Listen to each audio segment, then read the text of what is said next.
ওম অখণ্ড সংহিতা বা শ্রী শ্রী স্বামী স্বরূপানন্দ পরমহংসদেবের উপদেশ বাণী, অষ্টাদশ খণ্ড।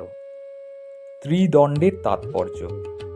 অপরাহ্ন ৩:৪০ বর্ধমান ত্যাগ করিয়া অখণ্ড মণ্ডলেশ্বর শ্রী শ্রী স্বামী স্বরূপানন্দ পরমহংসদেব সন্ধ্যা ৬:২১ শিয়ালদহ পৌঁছাইলেন।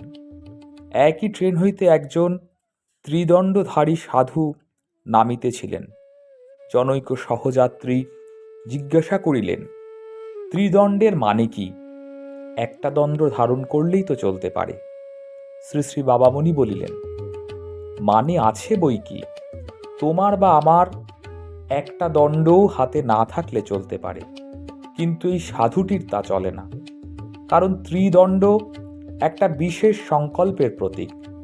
দণ্ড শব্দের মানে এর কাছে সংযম।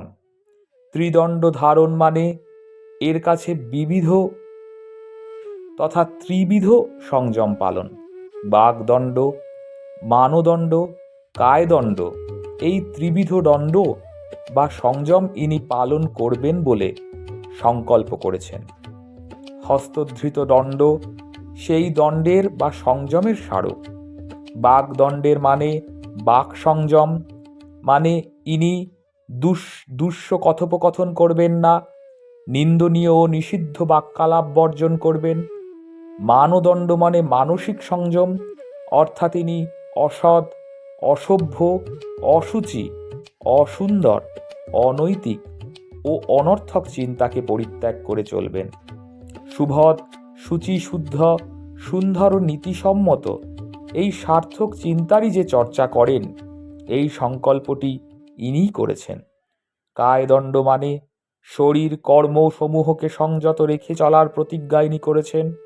স্থির করেছেন যে এমন কাজ করবেন না যাতে শরীর কোনো অশোভন, অনর্থক, অশান্তিপ্রদ, নীতি বিগর্হিত, ধর্মবিরুদ্ধ বা সদাচার বহির্ভূত কর্মে প্রবৃত্ত হতে পারে। এই ত্রিদণ্ড এতগুলি সংকল্পের প্রতীক। একটু চিন্তা করলেই বুঝতে পারবে যে ইনি যদি নিজ সংকল্প অনুযায়ী চলেন, তবে শুধু এর নিজেরই লাভ নয়, লাভ সমগ্র সমাজের, দেশবাসীর, যাবতীয় নরনারীর। জয় গুরু।